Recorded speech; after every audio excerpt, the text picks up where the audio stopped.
आज चुनाव सब बढ़िया नहीं, क्यों, क्या चल रहा है मुझे क्या मालूम यार। मैं सोच रहा हूँ क्या ही बोल लूं, मैं हर दिन आता हूँ दिमाग खपाता हूँ अपना। अब तो दर्द को भी दर्द खत्म होने वाला है मेरा, तो मेरा सब्र का पारा टूट गया है और मेरे अंदर पेशेंस बहुत है, बट साले नेता ही ऐसा है, मैं क्या बोलूं। मतलब मैं जोक नहीं कर रहा। अभी मिताली रिंग ठाकुर भाई क्या काबिलियत है, सिंगर है, पार्लियामेंट, जिंदगी सेट करी हम लोगों ने उसकी। अब वो बैठ कर डिसाइड करे कि हमारी जिंदगी सेट होगी कि नहीं होगी। और उसकी बातें सुनिए तुमने ब्लूप्रिंट पे, कभी बना तो देखा भी देना। अबे रोज आएंगे बीजेपी वाले के। अबे वो विरार के बारे में बात करने गई, वहां पे खुद ही बोल के आ गई कि मैं आती हूँ यहाँ पे, ये अंडर डेवलप है। अबे वहां पे बीजेपी की रूलिंग है बे, बिहार में बीजेपी की थी। तू जहां जाती है बीजेपी को क्रिटिसाइज करती है, रखा क्यों है तुझे? इमेज बिल्डिंग के लिए या इमेज तोड़ने के लिए? बेचारे ये लोग इतनी मेहनत करते हैं इनको विश्वगुरु दिखाने के लिए।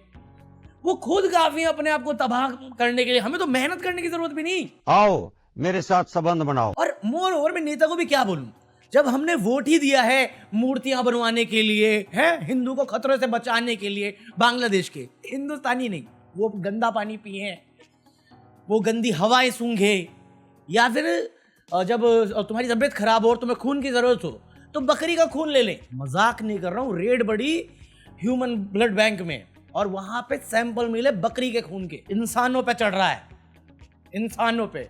इसके लिए तो वोट दिया हमने, इसके लिए तो वोट दिया हमने। अगर वोट ही हमने धर्म के नाम पे दिया है, हॉस्पिटल के नाम पे नहीं दिया, स्कूल के नाम पे नहीं दिया, जॉब के नाम पे नहीं दिया, विकास जिसमें हम एक टाइम पे देते थे उसके नाम पे नहीं दिया, तो कंप्लेंट भी किस बात की?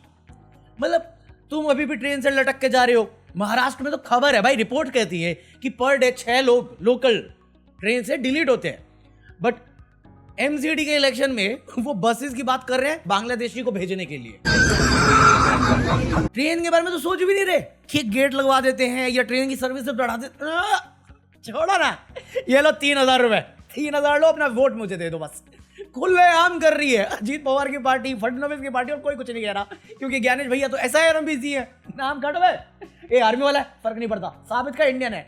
मैं कहा ज्ञानेश तू साबित कर, तेरा बाप इंडियन था, तू तो मुझे वैसे ही इल्लीगल लगता है, साले पाकिस्तानी लगता मुझे तू। कोई सेंस है इस बात की? अबे सच में मुझे ना एक्चुअली वही लगता है, अंधा राजा चौपट पर जाकर के जो कहानी होती थी बचपन में, और वो मैं देखता हूँ बट मुझे बुरा नहीं लगता क्योंकि मैं अमेरिका को देखता हूँ। क्या कहता था अमेरिका, मैं कहा इनका भी कुछ अलग नहीं हमसे।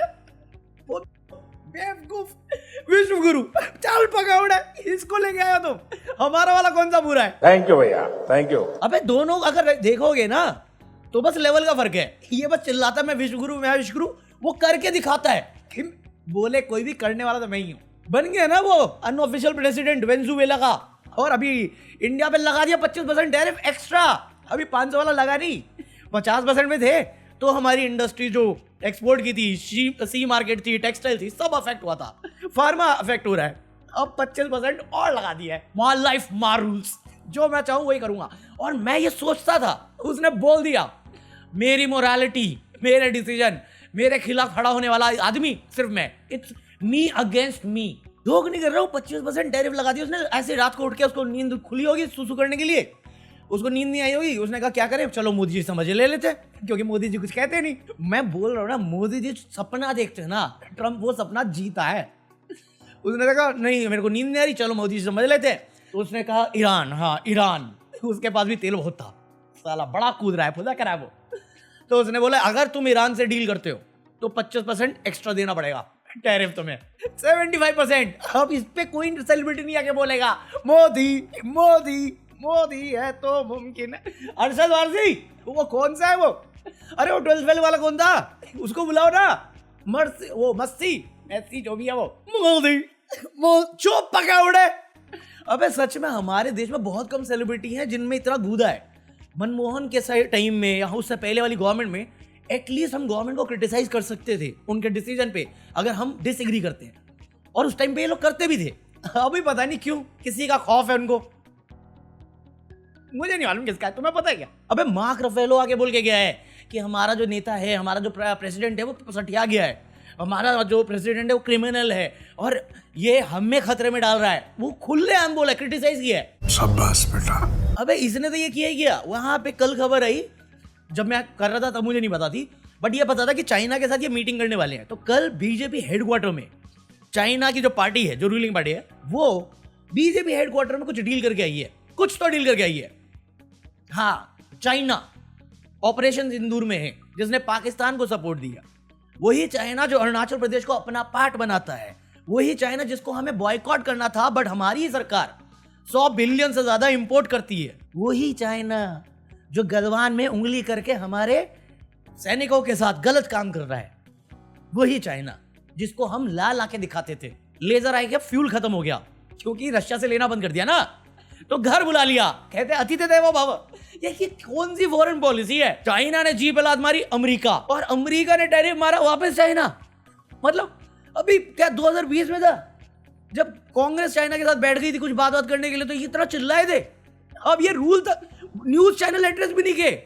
मैं न्यूज गया देखने के लिए, मुझे बिका दिखी भाई, उसने इतने हार्ड हिटिंग क्वेश्चन पूछे, मेरा भरोसा उठ गया इंसानियत से। घर में बॉस कौन है, देवेंद्र जी या अमृता जी? ये सवाल नहीं हुआ इनसे, फुल्ली इग्नोर, फुल्ली।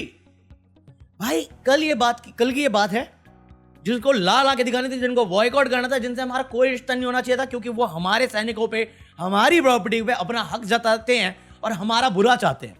हम बैठ के अतिथि देवो मना रहे हैं, और कल ये बात हुई, किसी मीडिया ने उठाया नहीं, कोई हवा नहीं हुआ।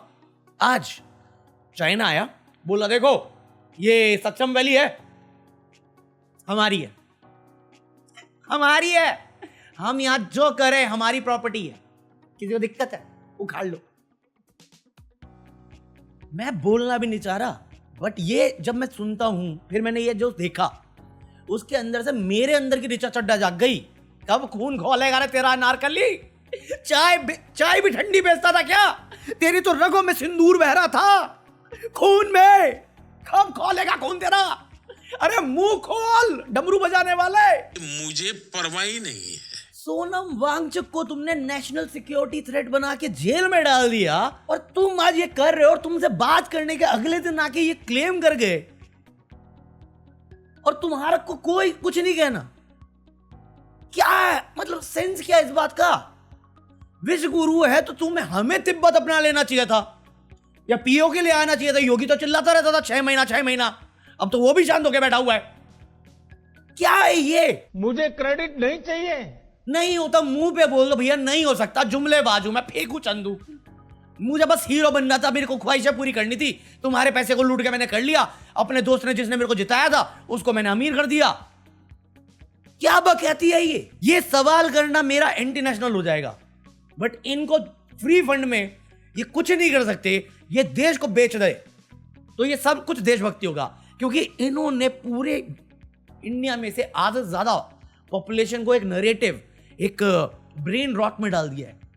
एक प्रोपेगेंडा जो इन्होंने इतने सालों तक सेट किया कि इनको जो लोग इनको फॉलो करते हैं उनको लगता है ये सच्चाई है। अब मुझे कोई समझाओ कि तुम्हारा लॉजिकल थिंकिंग कहां पे है, जहां पे यही पार्टी कुछ समय पहले चाइना बॉयकॉट, चाइना की मां का पकौड़ा सब कर रही थी, आज उनके साथ बैठ के अतिथि देवो कैसे कर रही है, और उनके बैठने के बाद ये बंदी आके कैसे बोलती है कि सक्षम वैली हमारा हिस्सा है, अरुणाचल प्रदेश हमारा हिस्सा है, और इस गवर्नमेंट का कोई रिएक्शन नहीं। हमारी इकोनॉमी की लगी पड़ी है, घोड़े फेल कर रखे हैं, और फिर भी हमारी जीडीपी ग्रोथ 1 नंबर चल रही है। देश में इन्फ्लेशन नाम की चीज ही नहीं है, और फिर भी हमारे पास कोई फॉरेन इन्वेस्टमेंट नहीं आ रही है, जॉब्स क्रिएट नहीं हो रही है। ये कैसे हो रहा है? मतलब फॉरेन को पता है कि ये दिख तो रहा है बट है नहीं, बट अपने देश में हमने ऐसा नरेशन बैठा रखा है कि हमने सबको तबाह मचा दिया। ऐसे ऐसे देशों से पीछे हो गए हैं जिनका तो नाम तक तुमने नहीं सुना होगा, या तुम्हें सुन के लगेगा मैं झूठ बोल रहा हूं। आपको करप्ट चाहिए जो नेशनलिस्ट हो, या आपको वो करप्ट चाहिए जो एंटी नेशनल हो? हर गवर्नमेंट स्कीम जो इन्होंने लॉन्च करी है उसमें करप्शन पाया गया, स्कैम पाया गया, करोड़ों रुपए का, हजारों करोड़, 10,000 करोड़ रुपए का, बट सबको यकीन दिला दिया कि वो भाई साहब एक नंबर स्कीम है। इन्होंने हर चीज की डेफिनेशन चेंज करी है ताकि अपने आप को बिगर देन लाइफ दिखा सके।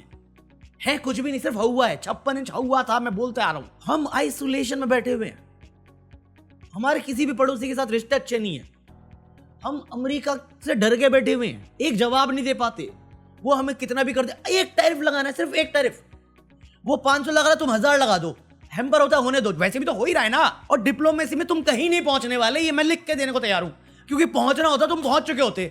जिन्होंने भी पलट के टैरिफ लगाया है उन पे आए हैं वो बात करने के लिए। हम में हिम्मत ही नहीं हो रही। लेजर आए बात बोलने के लिए था, दिखाने के लिए था। अगर सच में विश्वगुरु होते मैं 1500% लगा चुका होता। मेक इन इंडिया अगर सही से फोकस करके किया होता ना प्रोग्राम, अगर तुम चाहते हो ना तो होता वो, और वो चीज आज फायदा देता। बट तुमने कहीं पे भी, तुम्हारा इंटेंशन ये इकोनॉमी बूस्ट या इंडिया को बेटर करना था ही नहीं, इसको तबाह करना था, हिंदू मुस्लिम करना था, वही कर रहे हो तुम। वरना क्यों जरूरत थी तुम्हें क्या संचार साथी की? क्यों जरूरत है तुम्हें सोर्स कोड की? क्यों एप्पल और सैमसंग से तुम सोर्स कोड मांग रहे हो? क्यों जम्मू कश्मीर में तुम जबरदस्ती का मस्जिद मंदिर कौन चला रहा है ये जानना है तुम्हें? मैं नहीं बताऊंगा। हमें ये बात यकीन दिलाई गई है 24 घंटा 7 दिन मीडिया, गोदी मीडिया, न्यूज़पेपर और ये पेड यूट्यूबर इन्फ्लुएंसर्स द्वारा कि हम लोग ये हिंदू राष्ट्र में या विश्व गुरु के अंडर बहुत ताकतवर है। अगर ताकतवर हैं तो हम चाइना को जवाब क्यों नहीं दे पा रहे? हम चाइना से कंपटीशन कर रहे थे 2008-2010 से, हमारी यही बात चल रही थी। आज हम पाकिस्तान से कंपटीशन में क्यों लगे पड़े हैं? अमेरिका हम पे टैरिफ लगा रहा है, अमेरिका हमको इंसल्ट कर रहा है, क्यों नहीं कह पा रहे हम लोग? इतना ताकतवर है ना हम लोग। तो बांग्लादेश में हिंदुओं पे अत्याचार हो रहा है, हम यहाँ पे बैठ के माइनॉरिटी पे अत्याचार कर रहे हैं। हम डिप्लोमेसी वैसे क्यों नहीं हैंडल कर पा रहे उसे? यहाँ पे सिर्फ ये असामाजिक तत्वों को क्यों मौका मिला हुआ है? और जब ये हरकतें करते हैं, ये वीडियो करके क्रिमिनल एविडेंस देते हैं कि हाँ हम क्राइम कर रहे हैं, पुलिस इनको पकड़ती क्यों नहीं? अगर समाज बेहतर करना होता, हिंदुइज्म यही है ना, bigger than humanity and universe, it's bigger than that. अगर हम ताकतवर होते तो यूएस में हमें लॉबी लेने की क्यों जरूरत पड़ती कि हमें मीटिंग करवानी है? अगर बीजेपी आरएसएस इतनी स्ट्रांग होती, इतनी ताकतवर और इतनी ईमानदार होती, जिसने देश का भला पहले सोचा होता, तो हर स्टेट में इनके आलीशान ऑफिसेज और हर स्टेट में गवर्नमेंट स्कूल बंद नहीं हो रहे होते। कैसे हो रहे हैं? अगर ये इतनी ताकतवर होती, इनको डर नहीं लगता, इन्होंने अच्छा काम किया, इनको भरोसा रहता, तो क्यों आधे से ज्यादा करप्ट कांग्रेस नेता अपनी पार्टी छोड़ के इनकी पार्टी ज्वाइन कर रहे होते? और कब से हमने ये ट्रेड हॉर्सिंग जो होता है इसको मान्यता दे दी? मेरे हिसाब से अगर एक पार्टी एक आइडियोलॉजी छोड़ के ऐसी आइडियोलॉजी को ज्वाइन कर रहा है तो वो आदमी ही घटिया है ना। नीतीश राणे क्या है? कहां से आया है? सेक्युलर से आया है। उस टाइम तक उसको सब कुछ सही लगता था, अभी यहाँ पे क्या तो एंटी मुस्लिम हो गया। क्यों? क्योंकि आइडियोलॉजी सपोर्ट करनी है। तुम तो बहन के, तुम इंसान ही सगे नहीं हो किसी के, तुम तो इंसानियत के सगे नहीं हो। फिर सही पकड़े हैं। धर्म के नाम पे अगर तुम राजनीति कर रहे हो ना, तो या तो तुम्हारा धर्म कमजोर है या तुम लोग IQ अंधभक्त हो। क्योंकि धर्म में भगवान है तो इंसान से उम्मीद क्यों? भगवान से उम्मीद है तो भगवान पे भरोसा रख। ये इंसान तो नहीं कर सकता। अगर इंसान कर रहा है तो इंसान से सवाल करने की हिम्मत रख, क्योंकि वो भटकाना जानता है और तुम्हें भटकना आता है। उसे नचाने का शौक है, तुम नाच रहे हो। मैं कुछ भी बोल रहा हूँ ना, किसी को फर्क नहीं पड़ता, मैं मजाक नहीं कर रहा। बीजेपी को खुद नहीं पड़ता, क्योंकि उन्हें पता है हमने सबको अंधभक्त बना दिया है। मतलब जितने हमें वोट बैंक चाहिए उतना आएगा तो ठीक है, नहीं तो फिर ना ज्ञानू भैया तो है हमारे। मतलब वो इतने केयरफ्री हो गया। अभी तुम्हें कोई याद है ना, कुछ दिन पहले रेखा गुप्ता बोली कि 70 साल से वो कर रहे थे तब ठीक था, हमने कर ली तो दिक्कत हो गई। अब ये लेते ही नहीं वोट चोरी। अब ये मान गए हम वोट चोर है। छत्तीसगढ़, बीजेपी छत्तीसगढ़ ने ये पोस्ट किया है। तुम्हें याद है वो बीइंग ह्यूमन करके एक बंदा है, तो उसका एक चैनल था ना, उसमें एक मीम चलता था, वाह मोदी जी वाह। बट उससे पहले ना एक सरदार जी आते हैं, अगर हम करें तो करें क्या, बोले तो बोले क्या। वाह मोदी जी वाह तो निकलता भी नहीं, बट दिल से यही निकलता है कि क्या करूं मैं, क्या बोलूं मैं। Buy anything from Amazon, जो लिंक डिस्क्रिप्शन में उससे, that will help this channel, support this channel, buy, join me। और क्या बोलना था? हाँ, लाइक करो, हाइप करो, एंड ये रहा QR कोड। और मैं मिलता हूँ कल, भूल जाता हूँ मैं, लेट हो रहा हूँ, चलो मैं मिलता हूँ कल, and happy Lohri. Peace out.